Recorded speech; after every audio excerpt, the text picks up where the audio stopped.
Hi all, welcome to my channel. This is the continuation of my last video where I talked about what is Spring Boot. Now in this video we will see how to create and configure your Spring Boot project in Eclipse IDE. You can find the link of my last video on top of this video as well, and I will also provide the link in the description. So let's begin.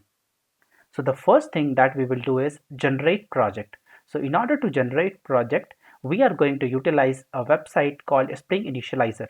So if you just do a Google search with Spring Initializer and go to the first link, so this is the view that it will provide. Now there are certain configuration that by default Spring Initializer will provide, and if you want you can change that.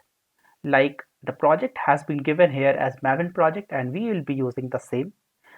If you are aware of Gradle and if you want to use it in your project, then you can also do the same. Now the language that we will be selecting here is Java.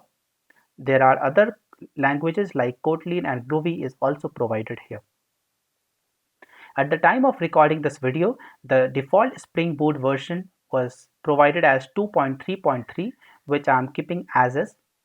And then if you are selecting your project as Maven, then there are certain metadata that you have to provide. So the group name I am giving as com.example and the artifact name as Spring Boot, and the same I am using as an application name as well. Then the description you can also provide as per your need, and the package name can be also changed based on your requirement. Now the next thing is packaging. Jar is something which is by default provided by Spring Initializer. If you want, you can change to var as well. In my next video, I'm going to talk about this packaging in detail with Tomcat server. Coming to the Java version, we are going to use Java 8 here. Now on the right hand side, we have to add certain dependencies. So if you go here and click on add dependencies and look for web, then this will show Spring Web Dependencies. Now this jar is something which is a kind of very basic and must to have for any Spring Boot project where you want to implement a RESTful web services. And this comes with certain additional features which we'll talk about when we will look at the project pull in the Eclipse. So for now, we will just select this and we are done. Now the next thing is, if you click on this explode, this will show the view that your project is going to be, and it will have a pom.xml file and Spring Boot application.java. So if you have these two things available here, you can close this and come back and click here to generate your project. So once you will click on generate, this will generate the project in the zip format. Now I have copied the zip folder here in my workspace. You can copy it to any folder that you want. And the next thing we will do is we will unzip this. So now the project has been unzipped, and this is where the basic template code is residing. Now copy this path, and as a next step we will import this project into Eclipse. Now we have come to Eclipse. In order to import your project, go to File and click on Import. In the search bar, type Maven, select existing Maven project and click on Next. Paste the path where your pom.xml is residing. Select the pom.xml file and then click on Finish. After that, it will build your project into Maven, which might take some time. So we will come back once it is finished. Once your project is built successfully, you can expand your project, and then under this src main Java, under this package, you will find Spring Boot application.java class. If you open this, there will be a class having an annotation @Spring Boot application. We will talk about this annotation in a bit. The second thing you should notice is pom.xml file. So if you are working with Maven project, then your project must have this XML configuration. Based on that, your libraries will be downloaded. So in this pom.xml file, this parent details is very important. Okay, this parent details actually shows what all jars will be added to your project and what will be the version provided to your project. If you just do a control click here, it will expand another XML file which will have Spring Boot dependencies list, and again if you do control click, this will show the dependency jar and their version in detail. The reason I'm showing this to you is to make you understand that how many jars Spring Boot provide by default to your project, and based on your need you can just pull them and utilize in your project. Now we'll close this and come back to our pom.xml file. Now the next thing that you should notice here is Spring Boot starter web. So this is something which we had provided while creating the project. If I do a control click here, this will show how many jars and what all the jar details that Spring Boot is providing under Spring Web dependency list. So for example, if I search for Tomcat, then this will show the Tomcat version that Spring Boot is providing. So we are not going to install any dedicated server, rather than Spring Boot has already done the job for us so that it will be capable of running a Spring Boot project inside Tomcat. So another dependencies which I want to mention here is a Spring Boot starter test. So this dependency we will be utilizing if we are going to write any JUnit and Mockito test cases for our Spring Boot project. So this is again very important, which we will be talking about in the subsequent videos of the series. Now coming back to this Spring Boot application class. So this annotation which is written on top of this class indicate that this Spring Boot application class is not a normal Java class, rather it is a Spring Boot class, and when we start or run this project using this class, this entire project will be capable of doing hell lot of things, and that's where this annotation comes into picture. If you just put your cursor here, this will highlight what all annotation included in this.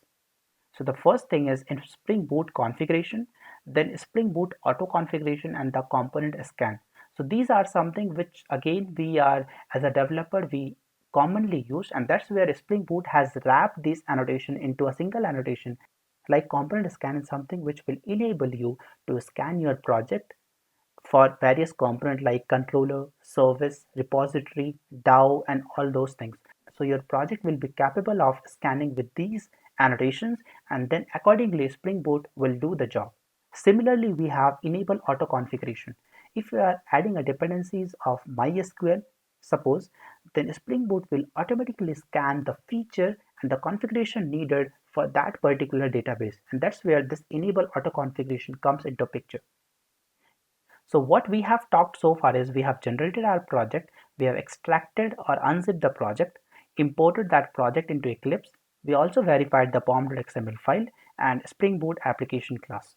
We discussed Spring Boot annotation. Now the next thing we will talk about is application property file. So if you go to your project directory, then under src main resources, there is a property file called application.properties, and this is to override the default configuration that Spring Boot provides. So Spring Boot is all about making the configuration in a less complex way, and that's where these property files is provided to us, where we can override the default configuration. Like the very basic example is, by default Spring Boot runs our application into a default port 8080. If you don't provide any port number, 8080 will be by default enabled. If you want to override and provide a customized port, then you can do it using this application.property file, and you can just write server.port is equal to 8081, and then Spring Boot will run your application in 8081 port rather than 8080. This website shows the common application property that you can feed in your application properties file or application.yaml file. So if I search for server.port, this is what I was talking about. Okay. Similarly, there are n number of configuration like your logger, your by default database configurations, your in-memory H2 database. There are a lot of things that you can configure in application.property file, and that we will see in our subsequent videos. Now the next thing that we will talk about is Maven clean install. So we saw how Spring Boot provide a pom.xml file for your Maven projects. Okay, now if you add any dependency to this file, Suppose if you want to use like a dependency for MySQL database, then you have to add the dependencies under this. Okay, so once you do this, your project will be automatically built using Maven.